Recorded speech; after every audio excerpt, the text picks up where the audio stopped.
Am I the idiot for calling the police on my fiancé? Last night my, male 35, fiancé, female 38, left in the evening to give a friend's son a ride back to his home. She implied she'd be home before 9. She left at around 7:45. 10:15 rolled around and she still wasn't home. I texted and she apologized to me, saying that her friend's son was actually in the next town over, maybe 30 minutes away, and she was coming home now. 11:45 rolled around and she still hadn't come home, so I called her to no answer. Texted her to no response. I was getting very upset. 12:30 rolled around and still no response, and no answer to my phone calls. I was extremely angry. 1:30 rolled around and my anger had completely transformed into worry. Not answering my calls and texts not read. Around 1:45 I called the police. I have always heard that the first 24 hours of someone being missing is the most important, so I didn't want to delay. I asked them to let me know if there had been any traffic accidents involving her car, and the operator told me that they would put out the word and send some cops to check along the route she would travel. I called all the hospitals in the area to check if she had been checked in, and I waited outside watching the road for her car for 3 hours, partially because I didn't want the kids to hear me on the phone with hospitals, and secondly because I was sick with worry. At 7 a.m. she came home. She apologized for being out and said she had no excuse. She was driving home and felt tired, like she was falling asleep at the wheel, so she pulled over to the side of the road to sleep. When she did that, she found that her brand new phone had stopped working. She said she napped anyway because it was the responsible thing to do, and then came home at 7 a.m. to bring the kids to school and get to work on time. I immediately called the police and told them that she had come home safely and gave them the case number and told them to stop searching, which they did. My fiancé brought the kids to school and left for work. I set out to start cleaning. Cleaning distressed me sometimes, and I got a call from a policeman asking where she worked. I told him, and asked why, and I was informed that it was their policy to check on the person's wellness after a missing person is found. I asked them to not go by her work but to give her a call instead. He said he couldn't promise. My fiancé is relatively new to her job. A police officer showed up and asked to speak with her. She is now enraged at me for calling the police and sending a cop to her work and making her look bad. She is saying I overreacted and that she wasn't missing and that I was punishing her for doing the responsible thing and not driving while drowsy. She is saying that she is never going to leave the house again except for work, because she is afraid I'm going to call the cops on her again. So did I overreact? Should I have waited 2 days like she suggests? Now for a few comments before the update.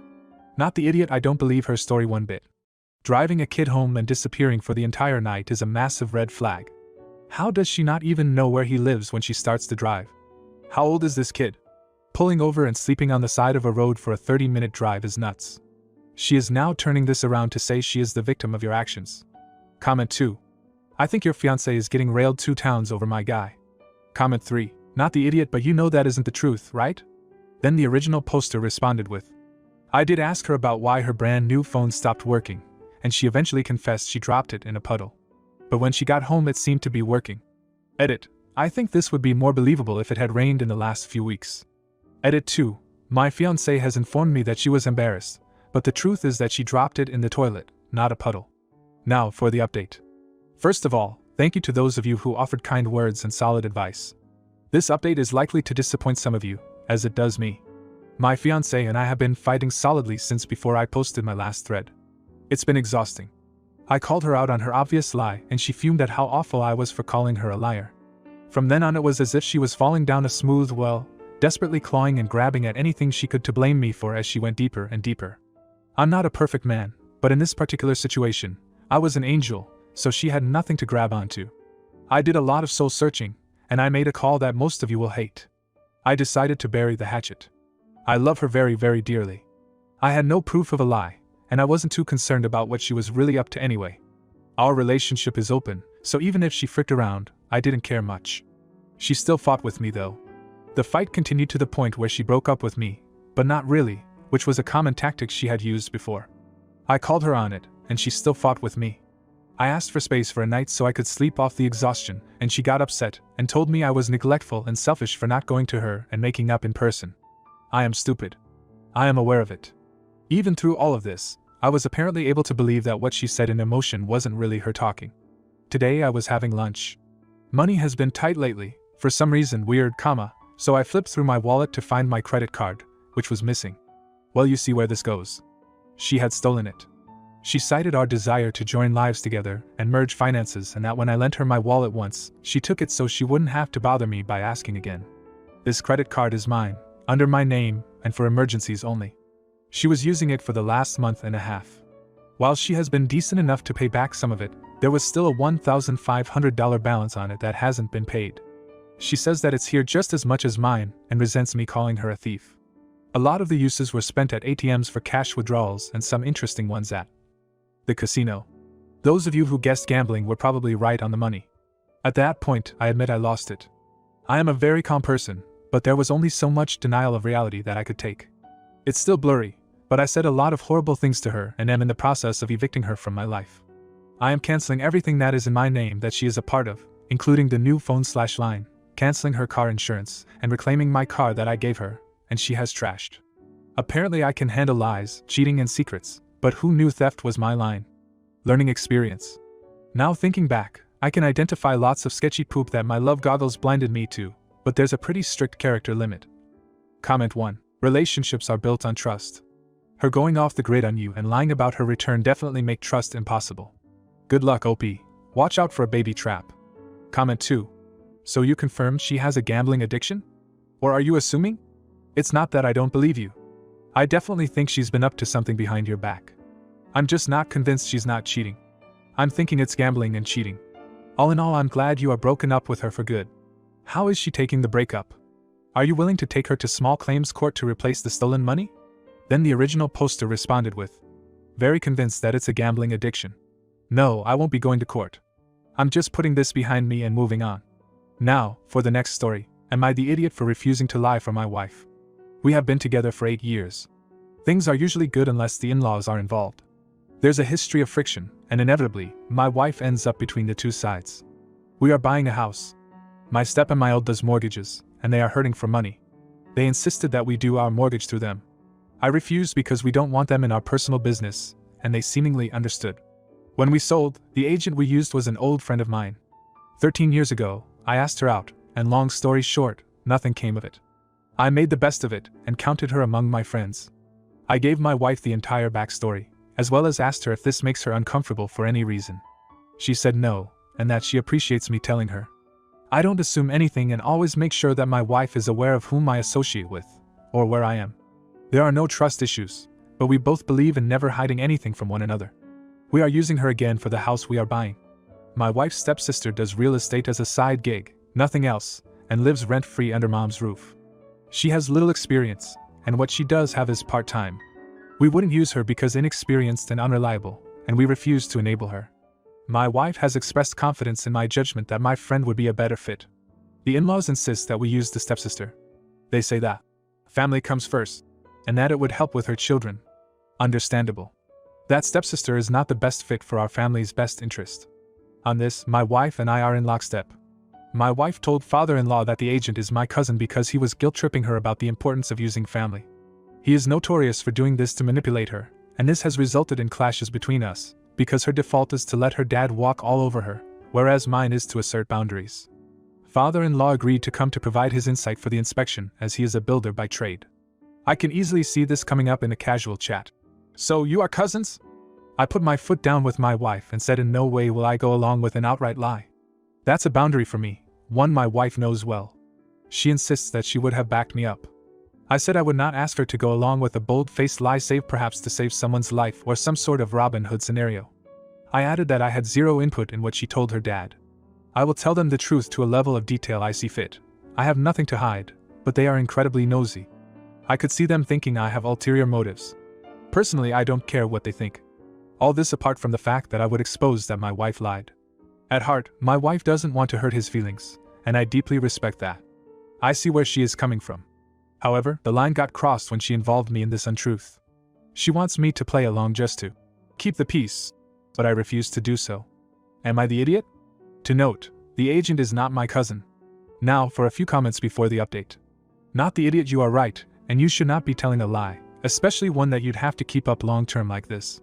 Though you do sound like you could be a little more sympathetic here with your wife, and it sounds like she's in a difficult spot.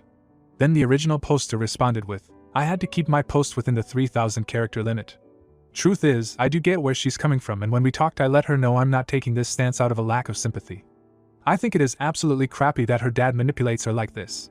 I thought he had grown out of it in the 8 years we've been together. Comment 2.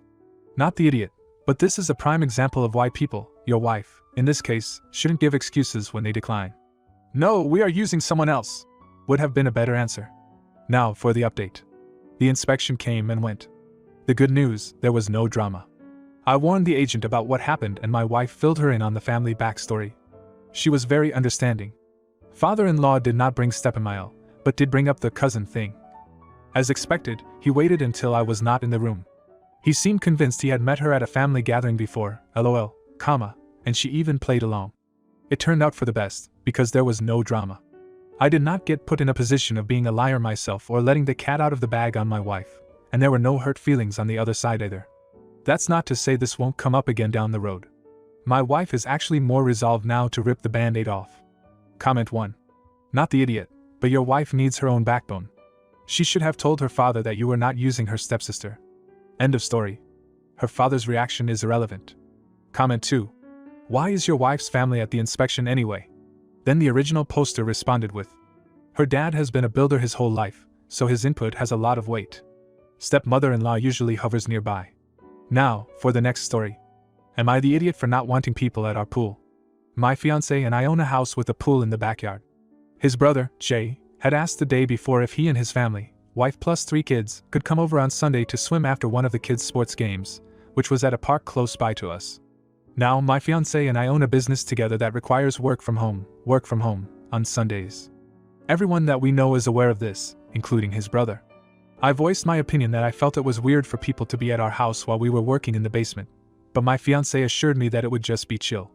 He said it's normal for families to use people's pools even if they aren't home. So, we let them come thinking that they would swim for maybe an hour then leave. But it wasn't just them. Fiancé's parents also came, we figured they would, but the kicker is that Jay also invited 2 of his friends plus their partners and their kids as well. We do know these people, but both fiancé and I were not aware of this beforehand. So now it's a full-on party in our backyard while we are working in the basement. I became very annoyed that they did not only invite themselves but some of their friends as well. It made me feel guilty that I couldn't be in my own backyard to host people because I was working. It also felt like they were just using the house and didn't really care about seeing us, the homeowners. Not to mention, the house was a complete mess. We had a busy Friday and Saturday, and I didn't bother cleaning much before because I figured it would just be Jay's family. Everyone was here from 1 p.m. till 7 p.m. We finished work around 3 p.m., at which time the fiancé put on his swim trunks to join them outside. I got in a pretty bitter mood from it all and stayed inside. I didn't say hello to anyone because I figured they weren't even here to see me, just my pool. I did some laundry and some cleaning up, and I did end up seeing a few people who were coming inside to use the washrooms. I said hi and tried to make some small talk, but I really wasn't happy. Fiancé came in and said that I was creating an awkward/unwelcoming atmosphere by not being outside. I told him I never planned to have a party today, so I was just carrying on doing what I originally had planned, which was laundry and cleaning. Fiancé keeps saying that I was rude for not joining them outside after work. He also says things like, the pool is meant to be used, and that it's family time. Am I the idiot? Edit. Answering those who have asked, we bought this house together completely 50/50ths. There's no updates, so here's a few comments. Not the idiot, but you and your fiancé need to have a serious conversation about this. It is guaranteed not to be a one-time thing, and you clearly have very different expectations about your home life. I hope you're prepared for unexpected and unwanted guests for the rest of your life. Your fiancé clearly thinks your home is a community center, and you clearly think it is a private place. Neither approach is wrong, but they are entirely incompatible. Comment 2. Not the idiot, but you and your fiancé need to have a serious conversation about this. It is guaranteed not to be a one-time thing, and you clearly have very different expectations about your home life. I hope you're prepared for unexpected and unwanted guests for the rest of your life. Your fiancé clearly thinks your home is a community center, and you clearly think it is a private place. Neither approach is wrong, but they are entirely incompatible. If you like this video, you'll probably like these too. Also, while you're here, please consider subscribing. It's your support that keeps this channel alive and allows me to make better and longer videos. Have a great day.